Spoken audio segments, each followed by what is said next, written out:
என் தாய் தான். என் தாய் வந்து எனக்கு அவங்க தான் குருன்னு சொல்லணும். எல்லாமே எனக்கு என் தாய் தான். நான் நிறைய எல்லாம் சொன்னேன், இருந்தாலும் அதையும் சொல்லணும். நான் பிறந்தது தான் இந்த ராஜமன்னார்குடி, வளர்ந்தது பூரா செட்டிநாடு. 10 மாத குழந்தையா எங்கள் அம்மா என்னை எடுத்துக்கிட்டு வெளியில் ஏற வேண்டிய ஒரு சூழ்நிலை. ஆனால் எங்களுடைய குடும்பம் நல்ல பாரம்பரியமான நல்ல குடும்பம் தான், நல்ல பணக்கார குடும்பம் தான். இருந்தாலும் என் தகப்பனார் காசி கிளாக்குடையார், அவர் வந்து என்னுடைய தாயுடைய தங்கையவே கல்யாணம் பண்ணிக்கிட்டார்.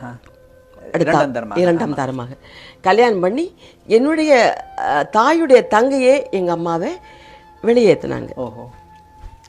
நான் பிறந்து 10 மாத குழந்தை. சினிமாவை உங்களோட வாழ்க்கையில பார்த்துட்டீங்க? ஆமா, முதல்லயே. அந்த மாதிரி அந்த குழந்தையை எடுத்துக்கிட்டு அவங்க வந்து செட்டிநாட்டுக்கு வந்து அவங்கள தவிர எனக்கு வேற எந்த